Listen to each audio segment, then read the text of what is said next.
Hi, I'm Robert Maltbie. This is Maltbie's Minute on the Market. The old adage, sell in May and go away, or go to the beach, might be the way to go at this point. The market's not getting any benefit or credit from the tax cuts that has boosted current earnings. Earnings will be up a record 21%, record over the last up to 5 years since the bottom of the recession in 2010. Fake earnings, you might ask. Focus on revenue growth right now in the quarter ahead, and we're focusing on estimates and guidance, which is pretty good. Revenue growth also pretty good.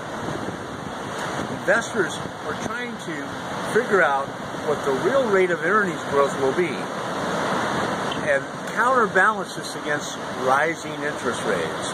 It's been a long time since we've had normal markets with risk-free rate of return embedded. Operating margins may be peaking though, since financially engineered earnings involve less operating costs like labor and supplies and cost of goods sold. It could be that operating margins are the thing that is peaking now. However, you have to wonder, if the market cannot go up on good news, how will it go up? Let's talk about the FANG.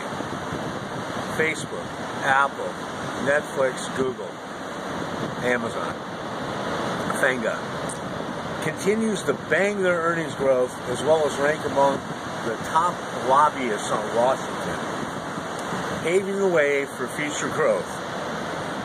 This is evidenced by the recent Facebook testimony in front of Congress, where the testimony, the mea culpa was there, but where was the outrage? Where was the lasting outrage? Where's the concern about privacy? The real concern, the real regulations about it. It looks like Facebook will get away without even a slap on the wrist, will be allowed to self-regulate again. Anyways, the FANG continues to bang those earnings out, and you have to ask yourself, why not invest in a virtual monopoly? Why do anything else? Especially when you can buy that type of growth, 20 to 25% without any real competition, and only pay a small premium to the S&P 500 multiple. That is tough competition. So, earnings are to the upside. Third quarter also is expected to be over 20%. Now let's look at some other factors. Valuations are not crazy. A slight premium to the 5-year average and a slight premium to the historical average. The market seems pretty fairly valued. So it's really going to take real earnings growth to boost it any higher off of these levels. Meanwhile, the Fed actually has become neutral based on money supply growth and GDP growth. That looks to be a stalemate at that point. Also, we are concerned, like many others, about the flattening of the yield curve between the 2- and 10-year treasuries. And also, we're a little bit concerned about the fact that this is a strong indicator of a recession when it happens. This is offset by the leading indicators still growing year over year. A very good sign for the market. In summary, it might be good to hold in May and go and play. Newport Beach.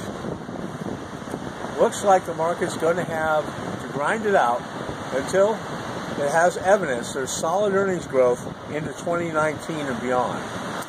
The next thing we're going to worry about is the midterm elections, and will the Democrats get a majority? And then oust Trump.